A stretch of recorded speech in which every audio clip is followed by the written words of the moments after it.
Chapter 53. Everyone who was in the conference room when Dominique dropped that bombshell had a restless night. Lucien said he needed to talk with Cecilia, sleep on it, and would have a decision this morning about whether he would agree to meet Mr. Pierce, his father. In his mind, he was still Mr. Pierce, not Dad, not Father, not Daddy, none of that. And that's how he referred to him, Mr. Pierce, because Henry Hayes was and would always be his father. What disturbed him was his mother's eager willingness to see Mr. Pierce again. He thought she seemed too quick to say yes, and seemed as if she was actually looking forward to seeing him after all these years. He and Cecilia talked into the early morning hours about whether he should meet with Mr. Pierce. Cecilia pulled out a notepad and made 2 columns. In one, what are the benefits or reasons to meet, and what does that mean for their future? In the second column, what does it mean for the future if they don't meet?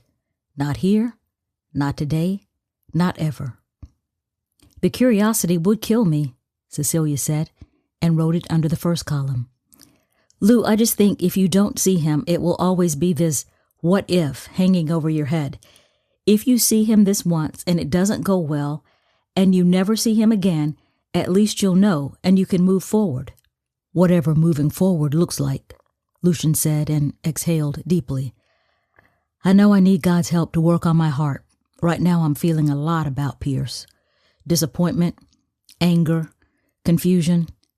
It's like I said before, you know you have a child out there, but you're okay with just watching him from a distance. I just have a lot of questions. And if you see him, talk to him, you may get answers to some of those questions, even if they aren't the answers you want, Cecilia said. After a few hours of sleep, Lucien took a shower, made their morning coffee, and told Cecilia his answer. He would meet Marcus Pierce.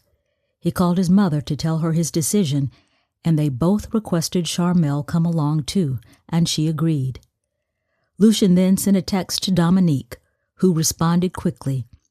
We will see you at 11 o'clock, Pearl City, Ritz-Carlton, room 1010. They would be staying at one of the 2 most expensive hotels in the city, Lucien said to Cecilia. Okay, Lou, you've agreed to this meeting, so I need you to keep an open mind and an open heart, and we need family prayer when we get to your mom's house. They picked up Etta and arrived at the Ritz just as Sharmelle was getting out of her car. They had another prayer circle in the parking lot and headed inside. Dominique answered the door and welcomed them into the spacious suite with a stunning view of Pearl City on a sunny morning. Marcus was standing in the expansive living area and stepped forward when he saw Etta. Etta, it is good to see you, to lay eyes on you after so much time. I can hardly believe it, even though you're standing right here in front of me. I thought I might not ever see you again. You're looking well, girl. You're looking good. It's good to see you too, Marcus, Etta said nervously. He then turned to Lucien. Lucien, young man, I didn't know if this day would ever come, but I thank God it has. He extended his hand, and Lucien shook it and smiled warmly and introduced him to Cecilia. Sharmelle quickly decided to step forward and introduce herself. Mr. Pierce, I'm Sharmelle St. I'm the one who tracked you down at the request of Mrs. Hayes. Well, I certainly owe you much, Miss St. Simon. I've heard all about you. I'm glad to meet you. Why don't we sit down? Dominique suggested. I ordered pastries and coffee if you'd like something. They spent most of the late morning and early afternoon talking, retelling the story of how Angie found Etta's home address and how she and Marcus tracked her down in Chicago, and how they learned that Etta didn't return to school because of her pregnancy. But Lucien was most interested in hearing about his father breaking the news to Marcus that Etta failed to return to college because she was pregnant with his child. He wanted to know why Marcus walked away, why he agreed to walk away, no matter the circumstances. He didn't feel comfortable bringing that up, but was grateful for Cecilia, who did. Mr. Pierce, it might be helpful if you could talk to Lucien about the proposal, the arrangement you had not to see him or meet him once you found out about him. There was a sadness in Marcus Pierce's eyes now. He got choked up as he tried to speak. Lucian, that was the hardest thing I've ever had to do in my life. If Angeline could remember, she would tell you how I struggled with it for years and many sleepless nights. When Henry told me about you, I was shocked. I had so many questions, mainly how you kept this from me, Etta.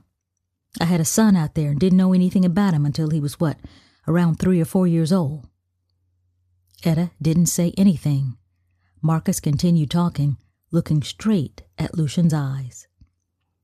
Henry told us how tough things had been for your mother after losing her father and her favorite aunt, the one who had been like a second mother to her after her own mother passed.